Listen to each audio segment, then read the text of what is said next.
বঙ্গোপসাগরের আকাশপথে প্রহরী তুরস্কের বাইরাক্তার এবার বাংলাদেশ নৌবাহিনীতে। বাংলাদেশের আকাশে এখন এক নতুন নাম, বাইরাক্তার টিভি-2। যুদ্ধের ময়দানে তার নজরবিহীন সাফল্য দেখে মুগ্ধ হয়েছিল বাংলাদেশ সেনাবাহিনী।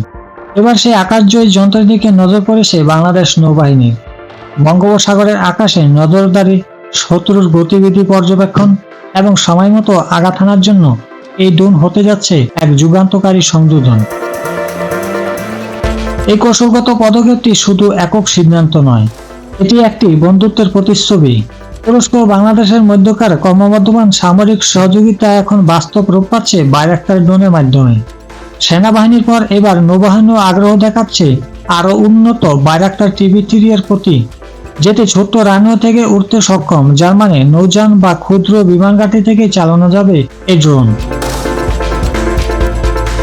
এই বাইরাক্তার টিভি-3 মূলত তৈরি হয়েছে তুরস্কের ড্রোনবাহী যুদ্ধজাহাজ পিসিজি আনাদোলু থেকে উড্ডয়নের উপযোগী করে।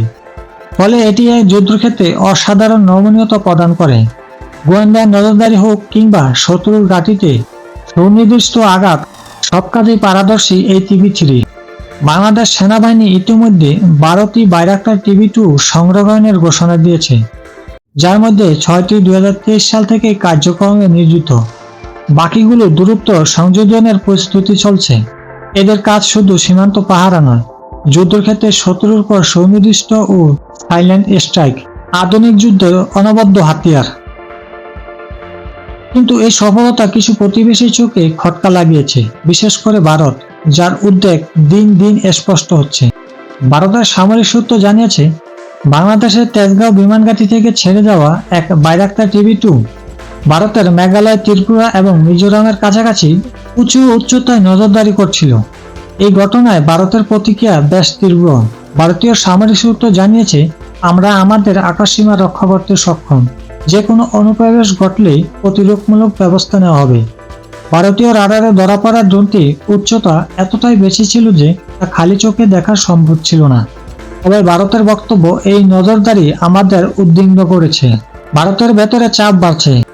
বাংলাদেশের ড্রোন কার্যক্রম যেন নতুন এক আঞ্চলিক সংকট ডেকে আনছে। পরিস্থিতি আরও জটিল হয়েছে 2024 সালের আগস্টে বাংলাদেশের প্রধানমন্ত্রী শেখ হাসিনার সরকারের পতনের পর, যখন নোবেল বিজয়ী অর্থনীতিবিদ মোহাম্মদ ইউনূস নতুন প্রশাসনের দায়িত্ব নেন।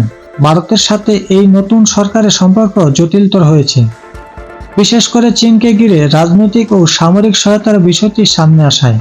ভারতের সবচেয়ে স্ফোটকারক অঞ্চল শিলিগুড়ি করিডর, যা তাদের উত্তর পূর্ব অঞ্চলকে মূল ভূখণ্ডের সাথে যুক্ত করে। সেই অঞ্চলে এখন রাফায়েল যুদ্ধবিমান ও S-400 ক্ষেপণাস্ত্র ব্যবস্থা মোতায়েন করা হয়েছে, যেটি স্পষ্টভাবে বাংলাদেশ ও চীনকে মাথায় রেখে নেওয়ার পদক্ষেপ।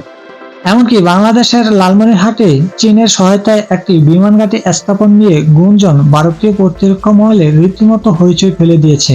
সেই ঘাঁটি যদি বাস্তবে রূপ নেয়, তাহলে ভারতের প্রতিরক্ষা কৌশলে তা বিশাল প্রভাব ফেলতে পারে।